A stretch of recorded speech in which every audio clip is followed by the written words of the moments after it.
Hello, ladies and gentlemen. Welcome back. This is HD Starcraft, and I'm back for another Heart of the Storm broadcast. And this is going to be from Asus ROG once again. A lot of great replays from this tournament, actually. And, you know, I don't want to let those replays go to waste. If you guys haven't seen them, there are just some amazing players in there. And this is going to be another game. I won't be casting the whole set, but I will be casting the best game from it. This is going to be Liquid Taeja, the blue Terran player in the bottom left-hand corner of the map. And, of course, always exciting to get a game with Taeja. His opponent, though, is going to be Quantic Hyun. And, you know, I've been doing a lot of games with both of these players, Hyun versus Jaedong, Hyun versus Stardust, Taeja versus San. But I haven't done a game between Taeja and Hyun yet, so this is... I think going to be really exciting to watch, and this is the first game in their best of 5 series, but I'll probably only be casting this game, but we'll see what happens. This is going to be, I'm told it's a pretty good one though, so yeah, Zerg versus Terran I feel like is my favorite matchup, and you know, Banelings exploding, Widowmines, tanks, you get it all. So yeah, this I think is going to be a great match between two top-tier heavy contenders in today's competitive world of StarCraft. And it will really pit, I think, you know, with Taeja's style of going macro, you rarely see Taeja, I feel like, go for an early, you know, early end the game kind of style. He's very methodical. You know, he will take it to the late game whenever possible. Macro CC, multiple barracks and factories. You know, that's his play style. He'll want to go for multiple bases. And Hyun can play that way as well, but he can also play extremely aggressively. So you know, I think, you know, given the right map, you know, they can definitely go into a late game, but, you know, given certain maps, maybe this one in particular, you might see the game have a lot of action. And, you know, I think on this map in particular, it is somewhat difficult for Zerg against Terran because it's a hard map to get a third expansion on. Some Zergs will kind of juggle between going for it here and then going for it here on Planet S.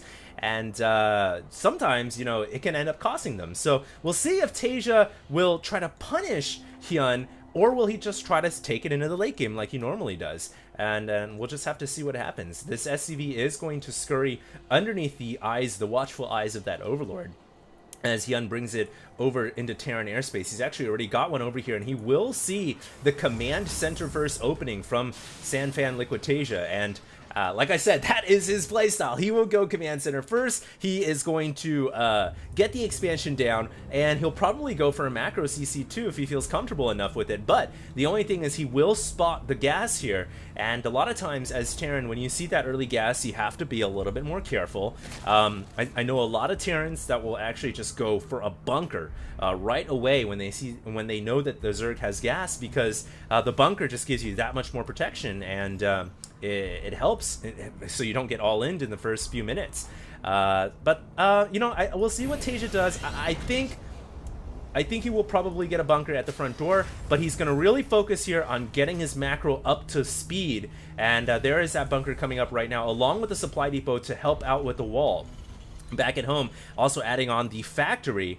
And no real signs yet that both of these players are going to go to war anytime soon. It looks like both of them have kind of sat down and had a gentleman's agreement and said, all right, you, sir, will macro for a few minutes, and I will macro for a few minutes, and we will have a gentleman's agreement not to attack. But when we get to that point, you know, usually it's around the 10-minute mark in game time, that's when the fireworks will start to show up.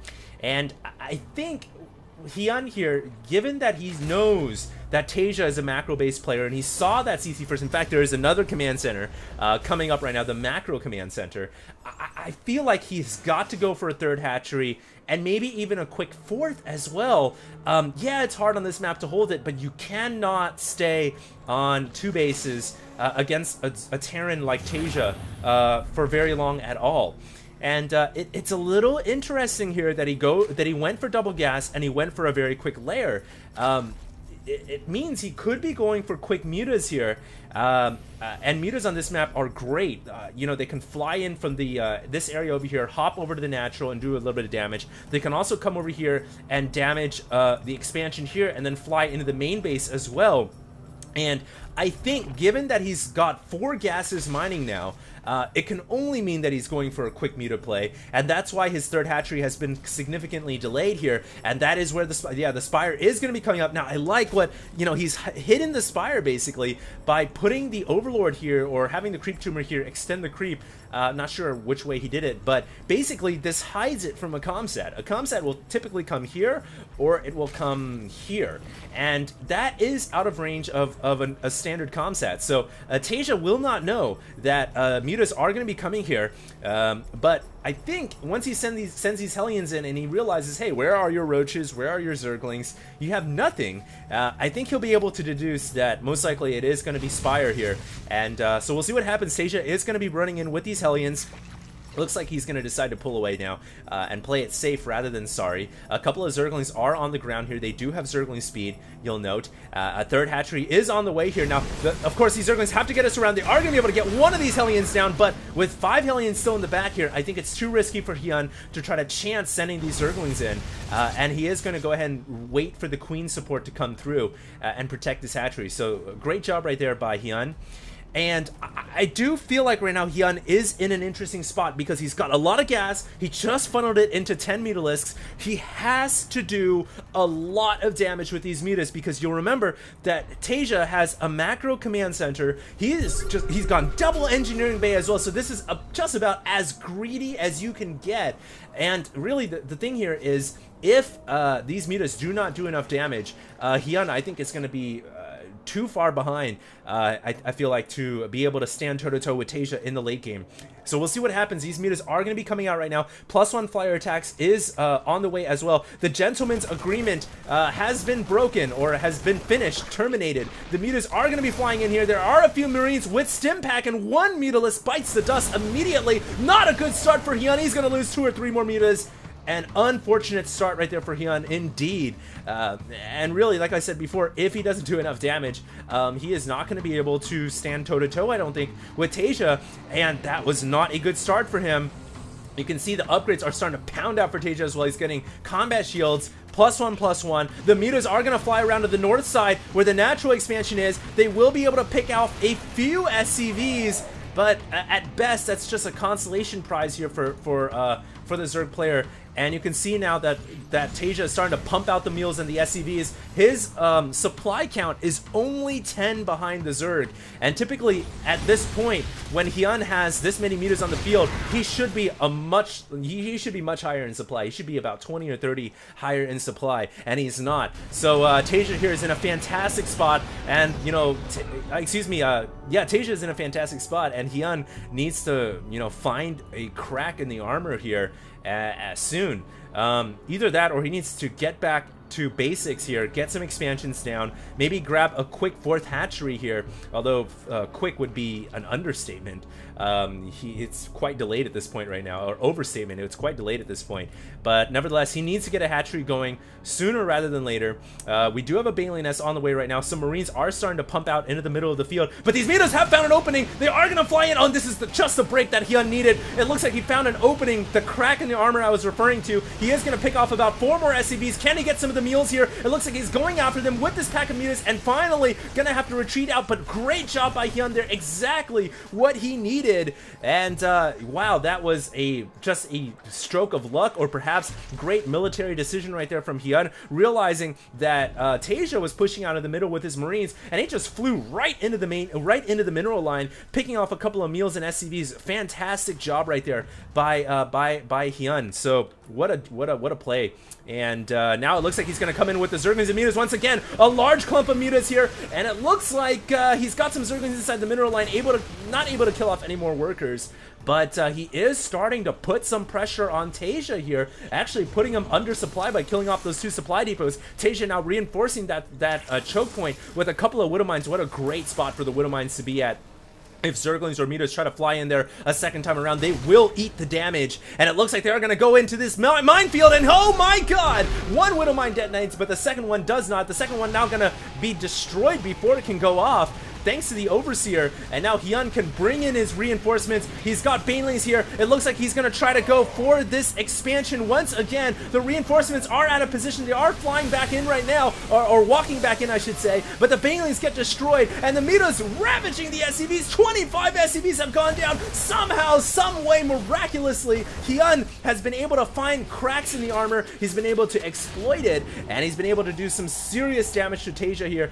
Exactly what Hyun needed to do. Now, Taeja is going to try to return the favor here with a couple of Marines dropping off inside that Spore Crawler, and the Spore does take it out, so these Marines have no hope of getting back home, and there are a few Queens and Zerglings here, so it looks like Taeja's army is going to be destroyed. Meanwhile, though, Taeja pushing out on the ground, gonna find some Mutas here, and he's gonna pick them off. Great play with the stim. Those Mutas were not paying attention, and they were not listening to orders, apparently, because Hyun, I'm sure, was trying, at least in his mind, was telling him to get the hell out of there. But unfortunately for him, losing a lot more than he should have. 5,000 resources lost to 4,000. Income right now, 72 to 59. So the Zerg does have an income advantage.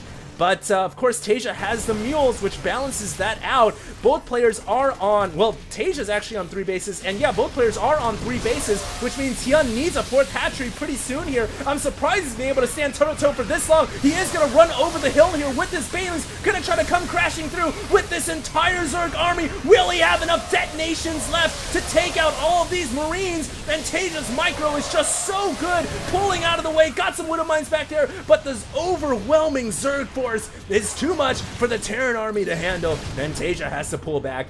Even though he's got a lot of mines here, they were able to really whittle down that Zerg army as it was bearing down on his retreating Marines. Taeja, just even with his micro, could not stand there for much longer and had to continue retreating, had to get out of the way. Both players actually end up retreating a little bit as they realize that they have taken some pretty heavy losses, and now Hyun is going to try to go through this back corridor once again, going to try to punch through into this expansion. There is a missile turret there. It will get taken out almost immediately, and the SCVs and Meals once again running for their dear lives. This expansion has a high risk, high reward for these SCVs. I'm sure their work insurance probably compensates quite a bit.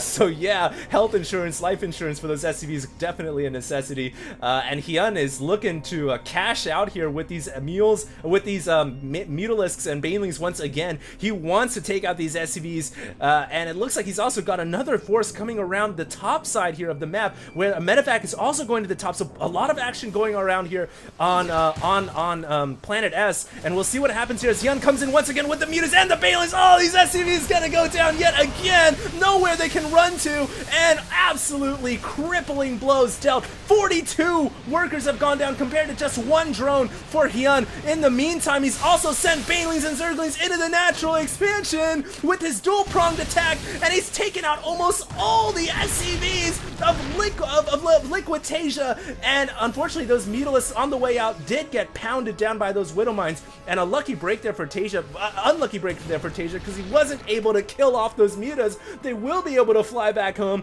and regenerate. It almost seems like everything is going the way for Hyun right now, and Taeja is just continuing to get bad strokes of luck. Now he's really got to recover, and this is going to put his macro to the test. Will he be able to get things under control here? Oh, that Widow Mine, just a great detonation for him. Maybe the luck is starting to switch a little bit here for Taeja, as he is going to make a push here over the hump into the 4th expansion, and it looks like he's going to try to take it out, but a Baneling connects right on that pack of Marines, and the medevacs have to pull out of harm's way. So wow, what a back and forth game this is between these two players. Extremely high level Terran versus Zerg here. Units lost, resources 16,000 to 13,000. And you can see the APM for both players extremely high as well. A couple of Zerglings are burrowed, of course, but underneath this expansion, and Hyun no doubt will bring those out later on to try to do a little bit of damage to the Zerg, to the Terran income. And we'll see here as Taeja has mustered up a bit of an army, thinking about making a push into the 4th hatchery. At the same time, Hyun was thinking about making another attack over here, but he's run into the wall of mines, so he is going to have to pull back and try to defend against these Marines and Marauders. Will he have enough forces here to make a hold? I think so. He's got a lot of Banelings, And despite him having an upgrade disadvantage, you'll note he's still not on Hive Tech. He's only got 2-2, where the Terran army does have 3-3, so that is one thing going pretty good here for Liquid Taeja. And it looks like he is going to once again make a push here. He's brought all of his mines, or at least most of them, to assist in the war effort. He is going to try to make an attack here to the 4th hatchery to try to take it down, but Banelings come crashing through over the hill. More Banelings and Zerglings coming, and Taeja has to pull away once again, trying to let his Widow Mines do the damage that they can do, and trying to keep his Marines and his mobile army out of harm's way, obviously. A new expansion is coming up right here, where the creep was being pooped by this Overlord, but immediately now is beginning to evaporate as a Marine was able to herd it away. Taeja, once he can land that expansion down, he's going to find a really fresh source of income for his battles-hardened and besieged SCVs and meals. Of course, the one thing going great for him, he's got so many orbital commands, he can drop down meals at the at the click of a mouse, literally. And so he can keep his income on par with Hyun, even though he's got less SCVs than drones. He's got to maintain the battle here, though, because if he loses the battle, all of a sudden, not only does he have to maintain his macro, but he also has to deal with a ever-large growing Zerg army that could counterattack one of his bases. So this offensive right here is basically his best chance at a defense and staying in this game. We'll see what he can do here, but there is a large Zerg army now making a push over to this planetary, and unfortunately for Taeja, the planetary was not ready. He saves what SCVs he can inside the command center and lifts it up to avoid getting destroyed. And now it looks like Taeja will most likely have to pull his Marines and reinforce this location, because we all know once you run out of money at this expansion, Taeja is basically done for. He will not be able to stay toe-to-toe with Hyun's macro, so he needs this fresh source of income. And will he be able to reinforce that location here? We'll have to see. These two Zerglings still burrowed underground, haven't really been picked up at all. For Hyun, he should elevate them, unburrow them, and take out some SCVs. In the meantime, it looks like Taeja is going to make a push over here, over the hill once again. This has just been one of the sickest games of Terran vs. Zerg I've seen in some time. A lot of action has gone down, and this is the focal point on Planet S so much in Terran vs. Zerg. You see so many battles occur here over this hill. And really, whoever maintains their advantage on top of this point really has a great, standing in the game. You've really got to make sure that a Terran cannot set up siege tanks and Widow Mines here, otherwise his hatchery will go down. And you've got to try to spread the creep over the hill as well. That's something that Hyun needs to work on right now. It looks like he is going to bring in some more Banelings and Mutas, and Taeja here going to have to pull away. Meantime, a medevac coming over at the top side. It is going to be caught by the Zerg army on the ground, and immediately going to pick up its Marines now, flying into the main base. But really, a Spore and a Queen are there, so these Marines unable to do much damage. And I commend Taeja for trying to find opportunities wherever possible. He's just attempting to exploit the Zerg by dropping and catching, that's his way of catching his breath, by trying to drop the Zerg a little bit and do some damage. But Hyun's defenses are impeccable. He's got Spores in great positions. He's got creep spread across all of his expansions. And he's got so many Zerglings and Banelings, it just becomes so hard for Taeja to be able to find an opening into Zerg airspace to be able to do damage. And here comes Hyun now trying to do an attack, but a lot of Widow Mines are there, and oh, that mine detonated right on home point, and Hyun now is going to have to pull back, but at the same time, he's also attacking into this planetary fortress. Will Taeja have enough forces to defend here? The PM taking a ton of damage, and it is going to go down. Zerglings continuing to stream in. That could be the coup de grace for Taeja. That could be all she wrote. I don't think he can hang in this game now that he's lost his planetary fortress, and he might just be forced into the all-in at this point. I think he'll have to focus his efforts to taking out this expansion, but you can see that Hyun knows all about it. He's trying to plant down some burrowed Banelings, but Comsat revealing the position of the burrowed Banelings, and Taeja is able to take him out. And now Taeja, he's running out of time. He's got to take out this hatchery, otherwise he's done for. But there are a lot of Zerg units here. Will Taeja have enough forces in order to do the damage he needs to do? He's also bringing a new expansion over, so I guess he's not completely out of it yet. He lifted off the one that was done mining at the natural expansion. Very smart strategy right there from Taeja, and just a miracle really that he's been able to stay in this game despite the damage he's taken. But really, both players are just right on the line here, and it looks like Hyun here, will he be able to make a hold It looks like he cannot. Taeja is continuing to push in, but more Banelings and reinforcements come crashing through. Widow Mines are on the hill, but they do not have their Sentinel missile payload ready. And it looks like Hyun just might be able to take that mountaintop, and he pushes Taeja out of the way. What a play by Hyun, just macroing by the skin of his teeth, able to hold off basically that counterattack, which I feel like is Taeja's all in. And yeah, that's it. Taeja has to GG. Taeja is done. He's out of it. Wow, what a sick game that was. And one of the best Terran vs. Zergs I've seen in some time. Amazing StarCraft right there. And Hyun, ladies and gentlemen, is your winner. Hope you guys enjoyed. Once again, if you have any great replays, feel free to send them in to hdreplays@gmail.com. Do remember to subscribe at youtube.com/hdstarcraft. I'll have more games coming out for you guys. And I do want to branch out and do some other types of games in the near future too. So yeah, stay tuned. And for now, this is HD signing out.